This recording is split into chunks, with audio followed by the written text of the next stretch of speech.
Welcome to Corwin's Leaders Coaching Leaders podcast with host Peter DeWitt. This podcast is from education leaders for education leaders. Every week, Peter and our guests get together to share ideas, put research into practice, and ensure every student is learning, not by chance, but by design. Hey, Peter, here we are in another episode. Hey, Tanya. Yeah, it's good to see you again. Yeah, very excited about today's topic and today's guest. Today's show is all about reading, literacy, all that's going on with reading and literacy today. And we have been really lucky to get Pamela Snow on, Dr. Pamela Snow. She hails out of New Zealand, and she's a professor of cognitive psychology at La Trobe University.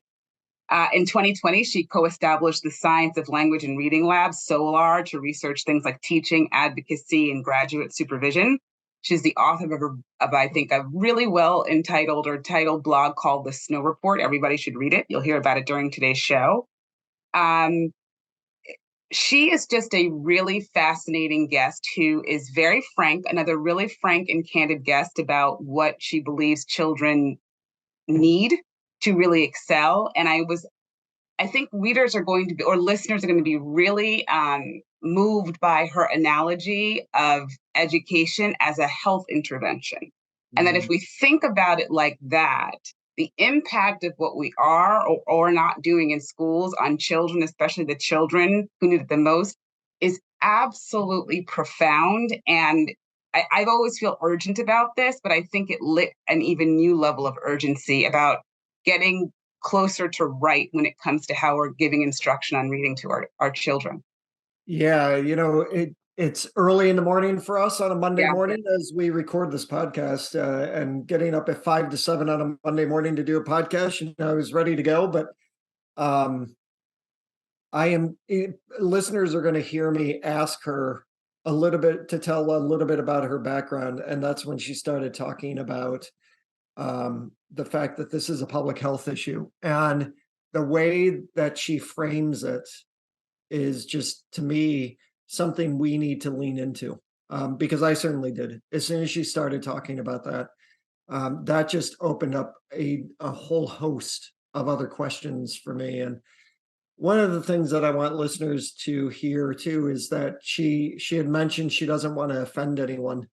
And I had said it, during the interview. I think when it comes to literacy, we do need to offend people. I wish that as a former first grade teacher, that people offended me a little bit more as opposed to just accepting. And I was surrounded by good people when it came to, speech pathology and all of those kind of things. But I think we do need to offend more people because, unfortunately, when you start talking about reading and literacy specifically, we kind of accept that these kids, they're just not going to read like others, or these kids, they can do it. And when Pam talked about it being a public health issue, in the way in which she talked about it was just, this is something that she even said it in the Snow Report, because I was reading one of her blog posts, 100% of our children deserve the right to read. 100%. And she even said in the particular blog that I wrote, that's 60 to 70%. And I work in some school districts where that would be a dream. It would be a dream. Yeah. So 100, when she says 100%, and then when it's supported by her public health issue argument, this was a brilliant podcast. And I'm not saying it because I'm hosting it. Mm-hmm. I'm saying it because this is a guest that you found. You came and said, what if we interviewed Pam Snow? And I'm so glad you did. Yeah, I think when you said lean in, I think that is absolutely right. If you're going to listen in your car, wherever you are, you're going to want everything around you to quiet down and go away. And you are going to lean in and listen, because every sentence is chock full of so much information that is clearly full of the many years of research that she's done with this. This comes out loud and clear. This is not opinion-based that she's talking about. And yet, again, really, I think, gives people a new sense of urgency and just reason why we have to really rethink everything that we've been doing in this space. Not maybe everyone. I know a lot of people are moving towards doing things that are more aligned with what actually works. And I think the content that she gives is just one more step towards that. And it is true that in education, it's not uncommon to hear people have this, this is my way of doing things and you can have your way of doing things. And it's like, how can that really be writ large with a lot of this stuff, that there is personalized ways of doing this kind of work? So she certainly is speaking to push back at that myth. And I think listeners are really going to be persuaded, or certainly have their curiosity piqued by what she has to say about thinking more about this. So I'm really excited. Yeah, so I would say the one thing I want people to know before they go into this podcast is, regardless of what cult following you have been a part of, and I do think that there are a lot of people that are, engaged with science of reading, which is important, and they've criticized balanced literacy. But I think there have been people who have been on the balanced literacy bandwagon who are no longer, they're the critics now too. So we've all been guilty of some of this. Yeah. And I think going into this podcast, I want people to have an open mind about what she focuses on, which is we need to challenge these ideas. And I want people going in to not give a confirmation bias and say, yeah. I want people to go into this interview with more of an open mind to be able to say, how can we challenge the thinking of ourselves, but challenge the thinking of the people that we're working with? So I really enjoyed this podcast, and I hope listeners do too. Well said. Peter, I'll see you on the other side. Enjoy, everyone. Say goodbye to slow-paced teaching methods and join an innovative new framework. With Teacher Clarity Professional Learning Workshops, teachers can learn how to double the speed of learning with clear goals and measurable outcomes. Get started today at Corwin.com. Pam Snow, welcome to the Leaders Coaching Leaders podcast. Thank you so much, Peter. It's a delight to be here. I just want to jump right into it because I was reading the Snow report from the 1st of September, and I really liked the way, I loved what you wrote about in the blog, but I also liked the way that you write the blog, because you wrote awkward reality. Putting adjectives in front of the word literacy is not an acceptable substitute for teaching children how to read. Can we talk a little bit more about that? Your background and also your views on balanced literacy and everything happening with the science of reading. Sure. Well, where do you want to start? My background is in speech language pathology. I am also a registered psychologist. And I guess like a lot of people my age, my journey has been a little circuitous. Reading is something that I've always been interested in. And I guess I sort of started to think really seriously about reading and early reading instruction a bit over 20 years ago, when I was doing research on what we might refer to as high risk, very vulnerable young people in the youth justice system, in out-of-home care, in flexible alternative education systems. And of course, some young people are in all of those systems at different stages. They're not completely separate groups. And I had done some work through a role that I occupied early after my PhD in public health. And that work that I did, which was in a separate field, it was actually in drug and alcohol prevention research for school-age children. But it really was quite formative for me in helping me to apply a public health lens, a big picture lens, to what might look like a more granular problem. And so thinking about young people with those vulnerabilities invited me to think about risk and protective factors, because we know that there's kind of a ledger, I suppose, of risk factors on one side for children who face adverse childhood experiences at the community, school, family, and individual level. And then there are protective factors. And that public health experience that I had really got me thinking about language and literacy as protective factors. Nothing Teflon coats children against all kinds of adversity. We expect there to be some negative experiences in children's lives, but some children, of course, have a really disproportionate number of negative experiences.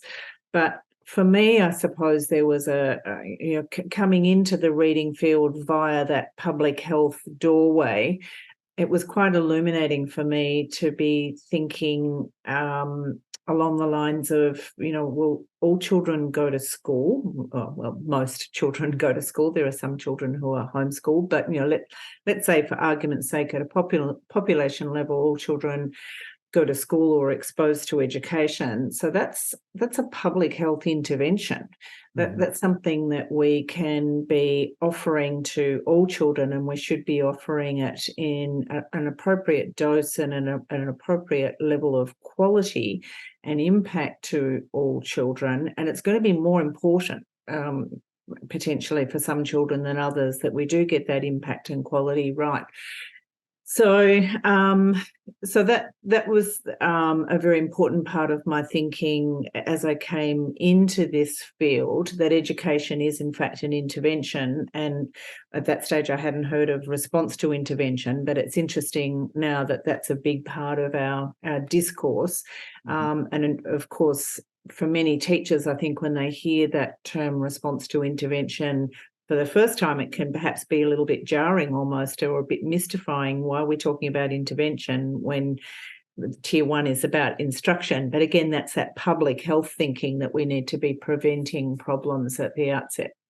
So that's sort of the backstory in a nutshell. Why do I say that it's not acceptable to put adjectives in front of the word literacy and then let ourselves off the hook? That's because reading is a verb. The word reading is a verb. It's something that children have to be actually able to do.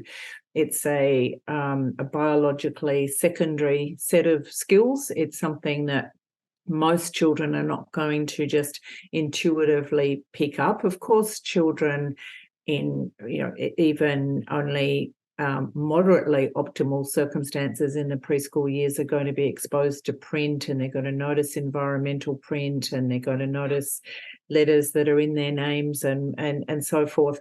But putting all that together in a highly systematized and efficient way such that it becomes a skill that supports learning over 13 years doesn't happen by accident. And I think the grown-ups have let themselves off the hook by talking about literacy. And I get particularly frustrated with constructs like multiple literacies, digital literacies, critical literacies.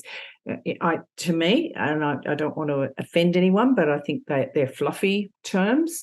But if we must have them, we need to accept, I think, that children can access those forms of literacy if they can, first of all, read, write, and spell. And we adults can't give ourselves a free pass on that. So a few things. First of all, thank you for the background, because the way you framed it is so important. And I think the way you framed it is also something we need to pay better attention to, because it creates that sense of urgency that there very much is.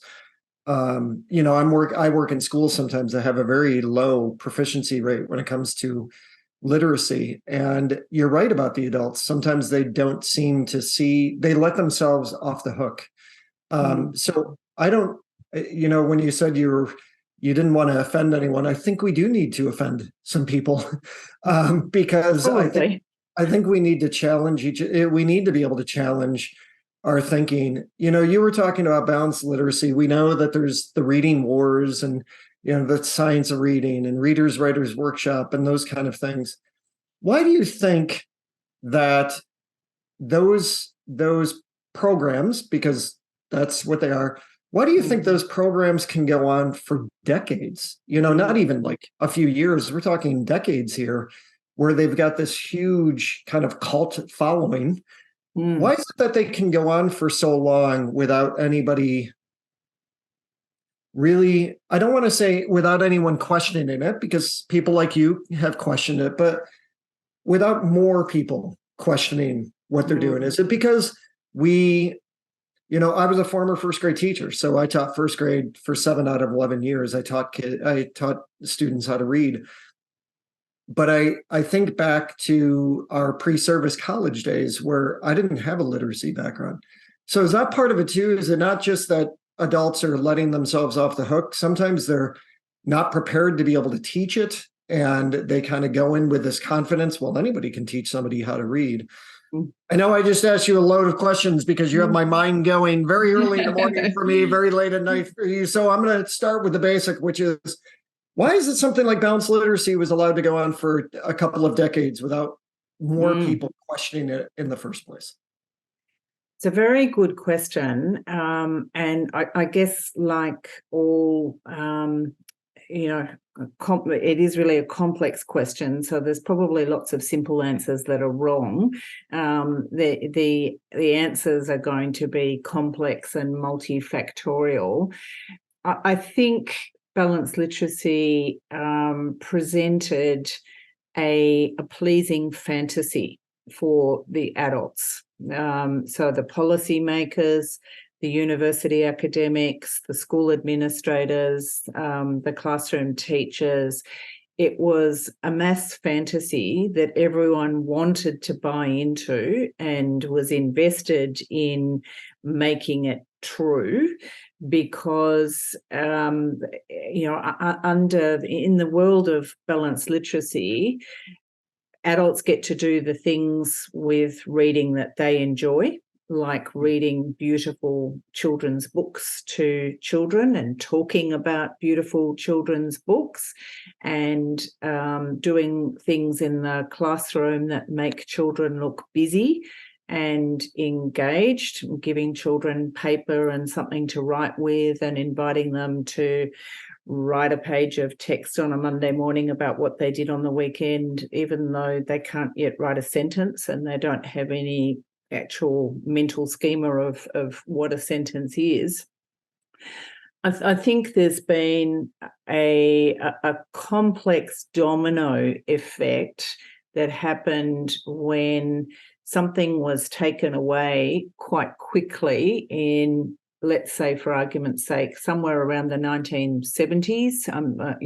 No one can put their finger on this precisely, but it was part of the zeitgeist, I suppose, of the 1970s. There was a lot of social and political upheaval in that time, and a lot of so-called old ideas were being thrown out, and probably a lot of them needed to be thrown out. A lot of social ideas needed to be thrown out, but there was a lot of upheaval in that time, and I think some important educational constructs got caught up in that slipstream of what was happening in the 1970s, and people decided, under the influence of developmental psychologists like Piaget, for example, the idea that children construct their own learning, they construct their own understanding of the world.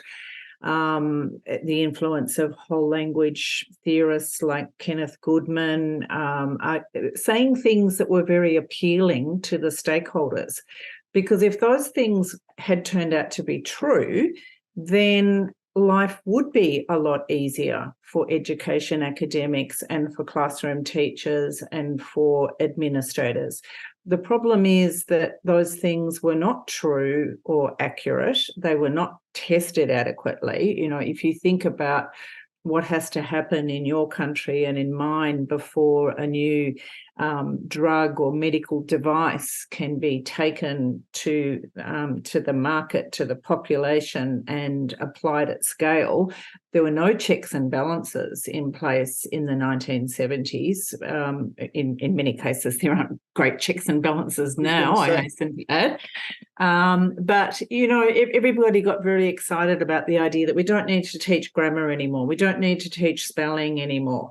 And once this boulder starts rolling down the hill and gathering momentum and getting bigger and bigger as it rolls down the hill, it's very hard to push it back up the hill, because now we've got a full generation of teachers who are themselves products of whole language classrooms, who didn't gain an explicit understanding of how their writing system works, of spelling rules and conventions, of grammatical conventions, of the difference between spoken language and written language in terms of what that demands around knowledge of punctuation, the role of punctuation in conveying meaning. It's not just some dry, stuffy old eat your vegetables Victorian set of habits, punctuation. It's actually a way that a writer and a reader can share important information about the text.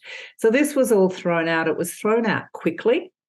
I wrote a blog post a couple of years ago inspired by an interview that I heard with Stephen Fry, who I would imagine is familiar to most Americans. I don't know how to describe Stephen Fry. I think of him as a polymath because he's so clever at so many things. But he, in this interview that I listened to, was talking about a construct called Chesterton's fence. And the idea of Chesterton's fence is that if you see a standalone fence out in the middle of a field and you don't know why it's there, don't go and knock it down. Ask questions, find out why it's there, assume that somebody put it there for a good reason in the first place.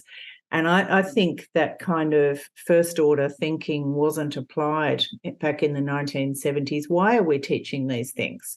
We're teaching these things because most children don't pick them up to a sufficiently high standard left to their own devices.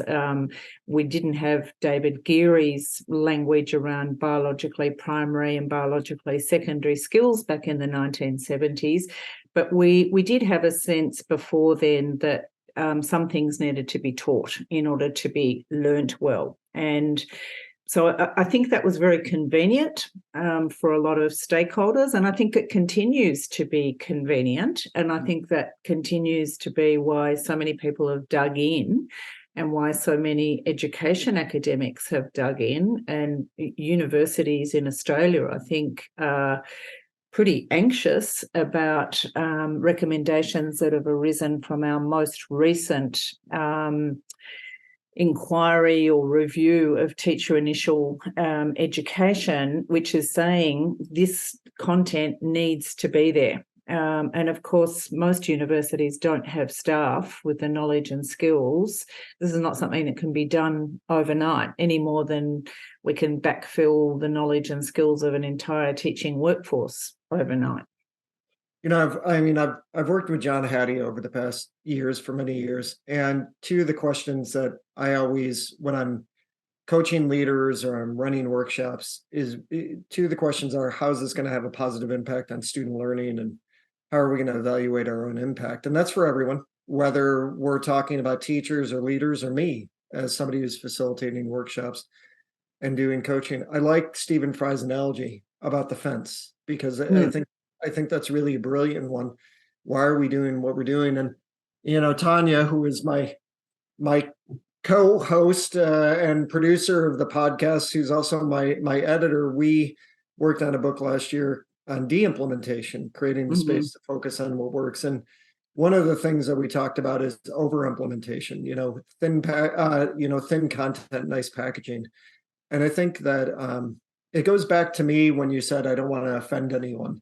I think that's the problem, right? Is that, your blog is brilliant. I'm sure my blog does offend. Yeah, I like it though. I was reading it this morning. It's not a matter of whether I like it. It's an important blog that you're writing, because you do pose questions that will get people to think. And I think that's really important, but it does go back to the offending. We're so worried about not offending someone that we've actually engaged in educational malpractice on this journey, because you're right. To me, it also goes back to when I asked you to give some background. This is a human right that we're making decisions to say, well, you deserve to have it, you don't deserve to have it, or well, you don't get it, and I'd like to help you, but whatever. So I think those things that you just talked about kind of weave into this conversation really well, and we need to do more of that questioning of education, as opposed to just being teachers and leaders who go in and follow the book and don't question what it is that we're doing. When you think about how to move forward, Mm-hmm. what are some of the things that you think would be important for listeners to know when it comes to, with all of your experience and the issues that you've spoken about so far on the podcast, how do you feel that, what do you think that people need in order to move forward? That's a very good question. I sometimes say, Peter, that when teachers and schools are seriously considering a change, a transformation in their approach to reading instruction, that the analogy that comes to mind for me is the advice that we all get when we're on an aeroplane and we're told in an emergency, if we have to evacuate, we have to leave everything behind. And I think that applies pretty largely to changing practice in this space. The only thing that we can hang on to is our desire and commitment to all children being proficient readers, writers, and spellers. I think everybody does genuinely want that to be the outcome. But we have to be prepared at some point to now, this might be a product name, this expression that I'm going to use. In Australia, we say rip the Band-Aid off. Yes, I know that very well. You know what I mean? Yep. So we have to make some hard decisions. Politically, that needs to have bipartisan support. But we need to be data-driven, and we need to understand that learning is a product of teaching.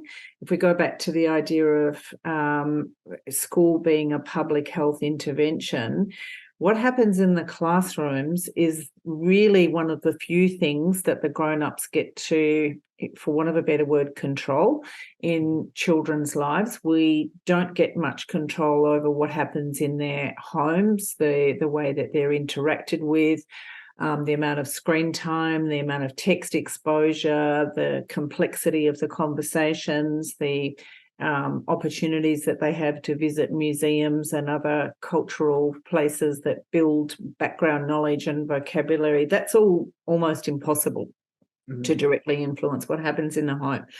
The intervention levers that we can pull are what happens when children are in classrooms. And I think we need to have a serious conversation about valuing children's time in the same way that big corporations value the time of their senior executives.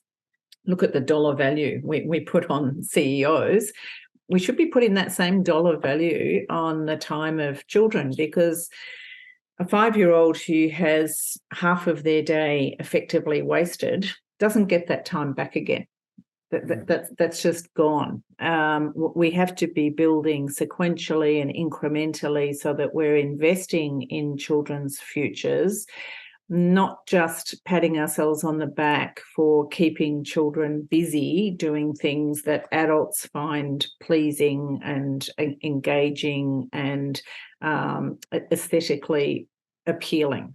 So it's not about the needs of the adults, it's about the needs of the children. That said, I think if we really rolled up our sleeves and took a different approach to reading instruction, it would be a game changer for the professional standing of teaching as a profession. Because at the moment, the message to teachers is some version of, well, you do what you think's best. You know your children best, you know your class best, you understand their home context and so forth. And of course, that's important. But we don't say to doctors and nurses, well, you know your patients best. So, you give this person an ECG when they come into the emergency room with chest pain, if you think that would be a good thing, but otherwise don't worry about it. I often point out the paradox of the fact that the professions that we hold in very high esteem in your society and mine are ones that actually operate within very narrow parameters. So, and who make their daily decisions according to checklists and processes that have been synthesized from high quality evidence. So pilots don't develop their own safety checklists. They use checklists that are provided to them by the aviation industry and that are updated and changed from time to time. And they're not told, do the bits of this that you like or that you're familiar with. They're trained and they have to do, continuous professional learning and show proficiency in using all aspects of the safety checklist.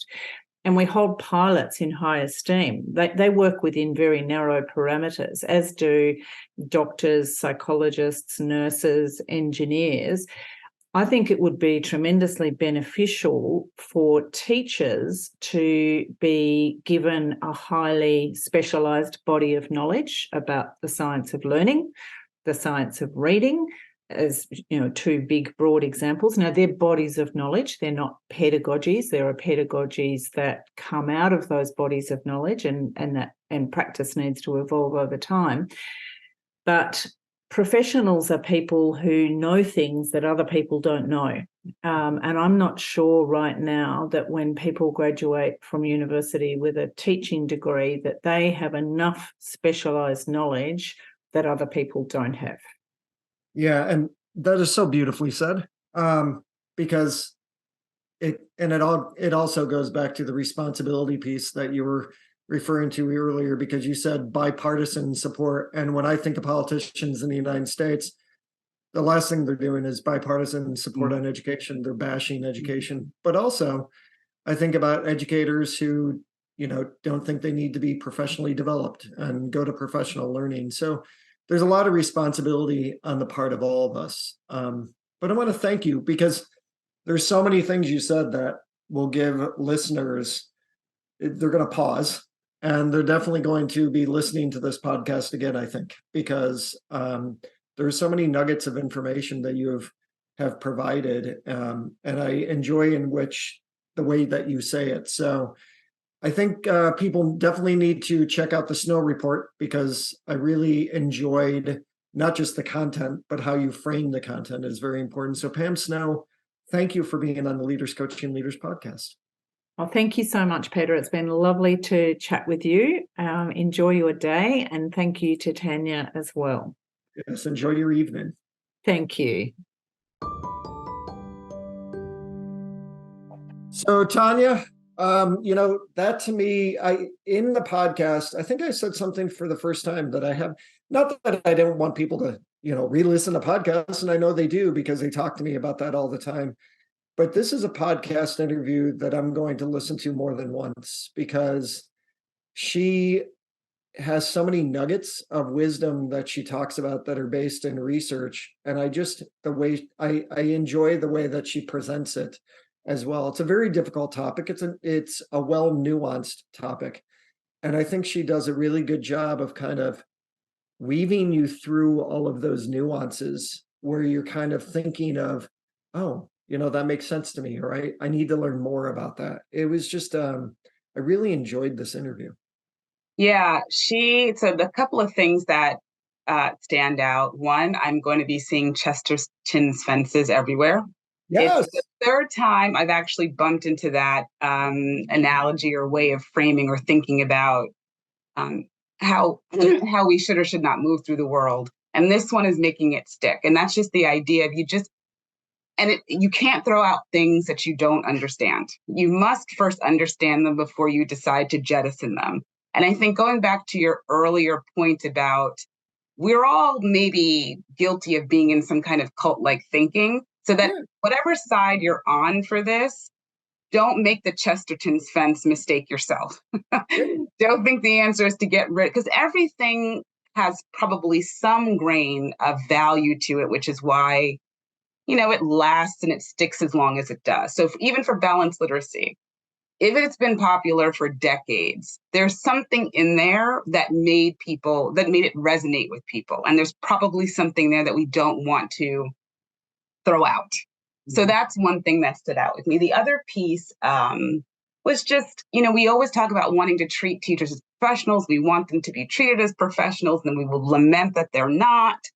But when she starts to outline how really well-revered professionals are treated in many societies, like, and for Pilot is one that she mentioned, she's like, they have such tight parameters of what it is that they're supposed to do, and they're really held tightly to those standards, that they don't think that they can bring in their own ideas of what they think could work, because they understand that these things must be tested because so much is at stake. And that we may not see that when we're in a classroom because we can't veer into a mountain if we get it wrong, but the stakes are actually just as large if we don't get it right. Yeah, and as somebody who flies a lot, you want your pilots sitting on saying, "Hey, you know what? I think I'm going to try it this way today." And as much as I might get frustrated when they say we have a mechanical issue and you're delayed or canceled, it's a whole lot better than when you find it up in the air. Whole lot better. And so that level of respect, and I think it's the same kind of work that gets done in schools, or should get done. It's just the immediacy of the breakdown is not felt the same way. So yeah, how do we help bring that to people's attention when it comes to this work? Because our children are relying on us. They don't really have a say. As much as we like the idea of voice, how can they voice it at 5, 6, and 7? They don't have the words to share with us yet. And maybe that's part of what she's saying too, is that we, part of this is to actually properly teach those students to have that voice and what to share. I think that where I'm going to end is just say it's a public health issue. It's a public health issue. Agreed. So, I want to thank everybody for listening.